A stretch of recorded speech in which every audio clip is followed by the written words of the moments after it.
میں ایک باپردہ لڑکی تھی، کبھی گھر سے باہر نہیں نکلتی تھی۔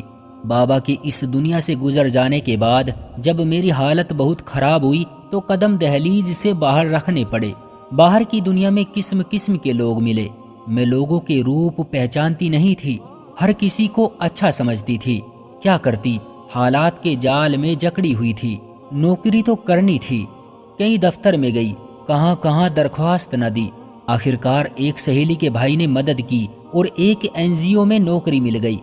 ہماری ڈیوٹی الگ الگ کیمپوں میں لگتی تھی، جو تاریخ وطن اپنے ملک کے جنگی حالات سے گھبرا کر آئے تھے، جو ہمارے ملک میں پناہ لینے پر مجبور ہوئے تھے۔ ہماری ڈیوٹی ان کی خدمت کرنا تھی۔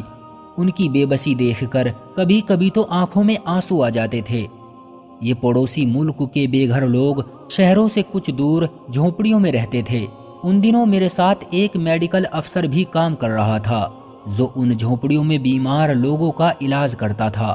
وہ دیکھنے میں بہت خوبصورت تھا اور بات بھی بہت اچھے اخلاق سے کرتا تھا۔ جو لوگ اس کے ساتھ کام کرتے تھے سب سے ہی حسن سلوک سے پیش آتا تھا، ہر کسی کی مدد کرتا، اور جب مجھے کسی قسم کی مدد کی ضرورت ہوتی تو ترنت پیش ہو جاتا۔ اس کا نام معین الدین تھا، ہم اسے معین صاحب بلاتے تھے۔ ایک دن بازار میں میں کچھ ضروری سامان لینے گئی کہ اچانک وہاں بھگدڑ مچ گئی۔ شاید کہیں قریب بم دھماکہ ہوا تھا۔ آواز تو ہم نے بھی سنی تھی۔ سبھی لوگ گھبرا کر ادھر ادھر بھاگنے لگے، میں بھی گھبرا گئی۔ ہر کوئی سواری ڈھونڈ رہا تھا تاکہ اس جگہ سے نکل پڑے۔ ایسے میں سواری ملنا آسان نہیں ہوتا۔ تبھی دل سے دعا نکلی، کاش کوئی اپنا نظر آ جائے اور وہ مجھے یہاں سے دور لے جائے۔ دل پر بہت زیادہ خوف جاری تھا۔ خیر، دل سے نکلی یہ بے اختیاری دعا قبول ہو گئی۔ کسی نے میرے ہاتھوں میں پکڑے ہوئے تھیلے تھام لیے۔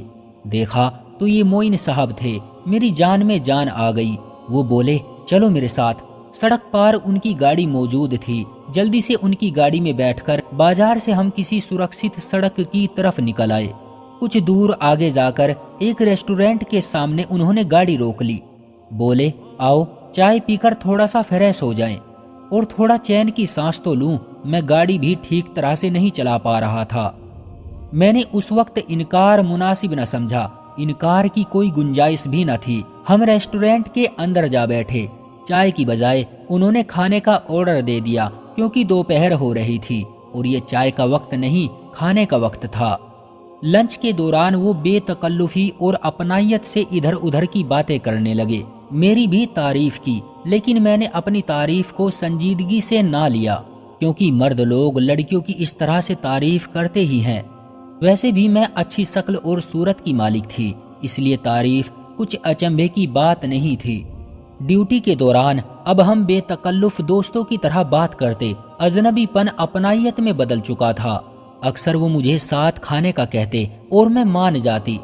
شاید کہ زندگی کی بے رنگ اور بے انتہا محنت سے گھبرا گئی تھی۔ اب تو جولائی کی تپتی دھوپ میں معین کا وجود ایک سائیدار پیڑ کی طرح تھا۔ اس کا ساتھ میرے لیے بڑا خوشگوار تھا۔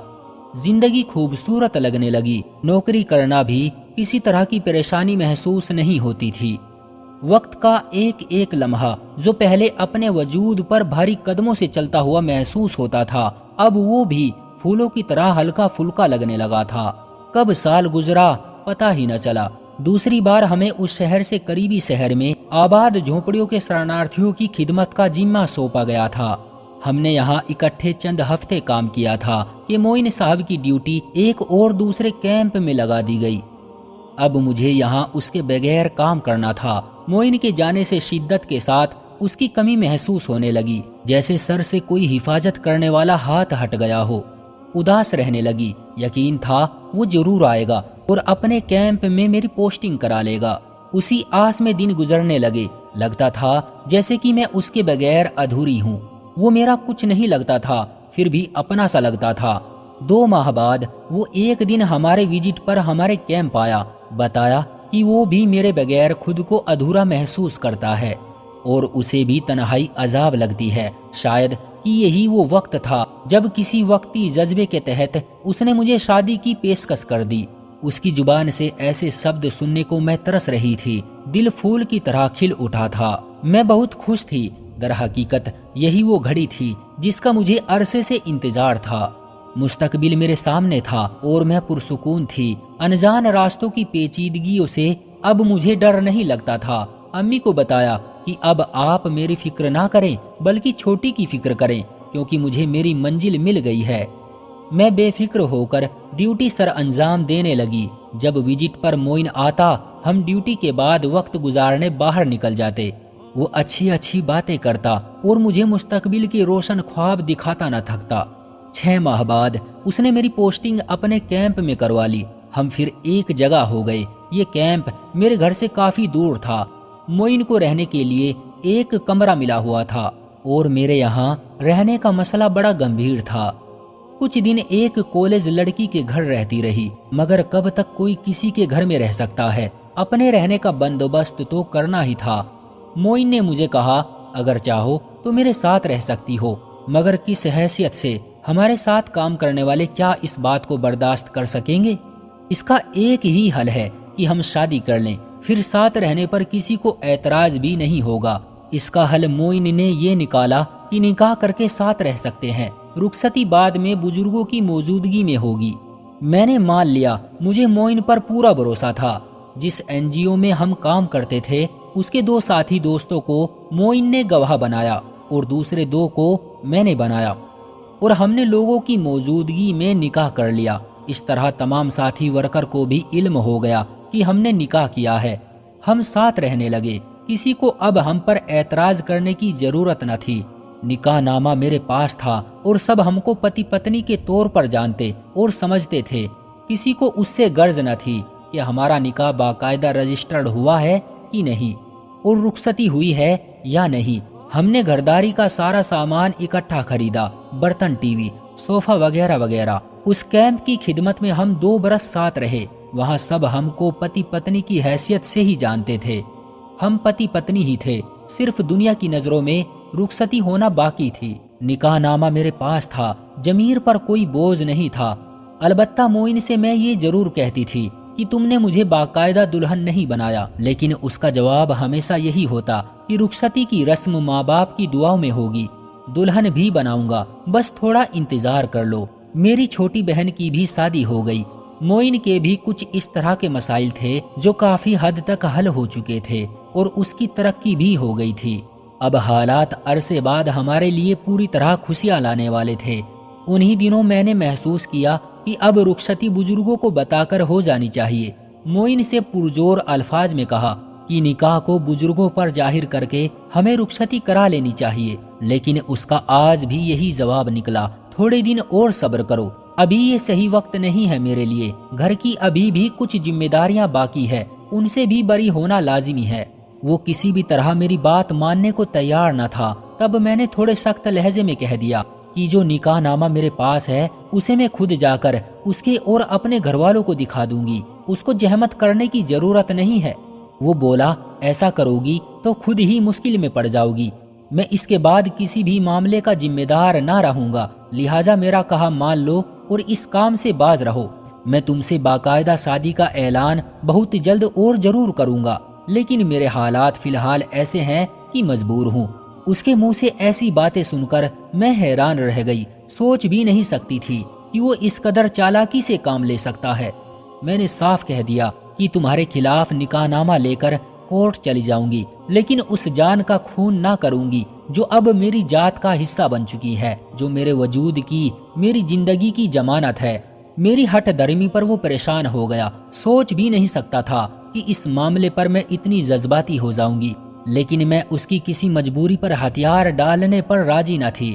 دن رات منت سماجت کرتا رہا، میرے پاؤں پکڑ کر خوشامد کرتا کہ اس بچے کو گرا دو۔ آخر کار اس نے مجھے اتنا مجبور کر دیا کہ مجھے وقت سے پہلے ماں بننے کی خوشی کا گلا گھونٹنا پڑا، کیونکہ میں اس موڑ پر آ چکی تھی کہ اب واپس بھی نہ لوٹ سکتی تھی۔ کیا بتاؤں، کس دل سے اس کا کہا مانا بیان نہیں کر سکتی کہ مجھے اس وقت کتنے ذہنی درد اور اذیت سے گزرنا پڑا۔ اس درد پر میں کئی دنوں تک روتی رہی، خود سے اور معین سے نفرت محسوس ہوتی۔ کئی دن تک ڈیوٹی پر نہ گئی، لیکن پھر خود کو سمجھانا پڑا، ڈیوٹی پر نہ جاتی تو نوکری سے ہی ہاتھ دھونے پڑ جاتے۔ پھر ایک دن میں کیمپ وزٹ کے لیے نکلی تو میری الماری میں رکھا ہوا وہ نکاح نامہ موئن نے تلاش کر کے اٹھا لیا اور کئی دن تک مجھے اس کا گمشدہ ہونے کا علم نہ ہو سکا۔ پھر ایک دن الماری میں کپڑے ترتیب سے رکھتے ہوئے خیال آیا جس صندوق میں میرے چند زیورات تھے اسے کھول کر دیکھا تو صندوق کا لوک ٹوٹا ہوا ملا اور وہاں سے نکاح نامہ غائب تھا۔ ان دنوں سادگی سے نکاح نامے پر دلہا دلہن اور گواہوں کے دستخط ہوا کرتے تھے، بعد میں جب کوئی چاہتا رجسٹرڈ کرا لیتے۔ ہوش جاتے رہے کیونکہ موئن نے کہا تھا کہ رخصتی کے بعد اس کو رجسٹرڈ کرا لیں گے۔ مجھے موئن پر ایسا وشواس تھا جیسا کہ انسان کو اپنے خدا کے بعد کسی پر ہوتا ہے۔ سوچ بھی نہیں سکتی تھی کہ وہ دھوکہ دے گا، لیکن نکاح نامہ اڑا لینے کا کیا مقصد تھا؟ میں نے موئن سے پوچھا تو اس نے کہا کہ میں نے اس کو جلا دیا ہے کیونکہ اس کی کوئی قانونی حیثیت نہ تھی، بس ایک اسٹامپ پیپر تھا۔ ہم نکاح دوبارہ اپنے بزرگوں کے روبرو ہی کریں گے، بس 1-2 مہینے کی ہی تو بات ہے۔ جب میں اس سے جھگڑنے لگی تو بولا میں کل گاؤں جا رہا ہوں، میرا پہلا نکاح اپنی خالہ کی بیٹی سے ہو چکا ہے اور یہ 8 سال پہلے ہوا تھا، اب اسے ختم کرنے جا رہا ہوں۔ واپس آ کر تمہیں خوشخبری سنا دوں گا، پھر ہم تمہارے گھر چلیں گے، تمہارے ماں باپ اور ماموں وغیرہ سے بات کرنے، باقاعدہ ان سے تمہارا رشتہ مانگ لوں گا۔ دل کسی آشا کی کرن کی جد میں دھڑکتا رہ گیا۔ موئن چلا گیا، کبھی واپس نہ آنے کے لیے۔ وہ نوکری چھوڑ کر گیا تھا۔ مجھے بعد میں معلوم ہوا اس کے ایک دوست سے اس کے گاؤں کا پتہ ملا۔ اس کے گاؤں گئی، وہ اپنی بیوی کو لے کر کسی دوسرے ملک جا چکا تھا۔ اپنے کانوں پر یقین نہ آتا تھا۔ میرے پاس تو ایک ثبوت وہی نکاح نامہ تھا جو وہ جلا کر گیا تھا، اور وہ لوگ تھے جن کو شرم کے مارے موئن کا کارنامہ بتانے سے گھبرا رہی تھی۔ کیا ثبوت ہے میرے پاس؟ جلت رسوائی سے بچنے کی خاطر میں نے اپنی نوکری کو بھی الوداع کہہ دیا اور اپنے شہر لوٹ کر آ گئی۔ گھر والوں کو کچھ نہ بتا سکی۔ کافی دنوں تک میں گم رہی۔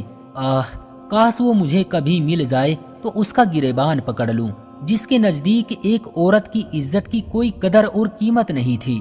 اتنے عرصے تک اس نے مجھے اپنی بیوی بنا کر رکھا اور پھر مجھ سے کام نکل جانے پر سارے ناطے توڑ کر کسی اور دنیا میں جا بسا۔ آج سمجھ میں آیا کہ نکاح کو خفیہ رکھنے سے کیوں منع کیا گیا ہے۔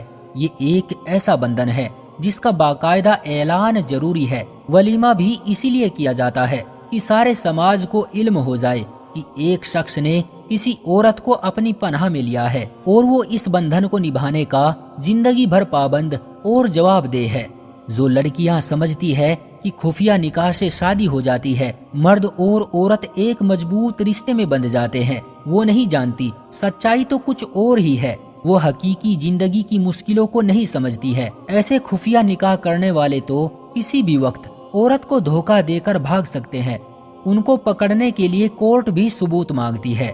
عرصے تک میں بیمار رہی اور آج بھی دماغی طور پر ٹھیک نہیں ہو سکی کہ خود اپنی نظروں سے گر کر آدمی آدھا بھی نہیں رہ جاتا۔ وہ زندگی کے حالات کا مقابلہ کرنے کی ہمت کھو دیتا ہے۔ وہ سنگ دل اپنی زندگی میں خوشگوار زندگی بسر کر رہا ہوگا، مگر میں آج بھی خوشیوں کے ایک ایک لمحے کو ترستی ہوں۔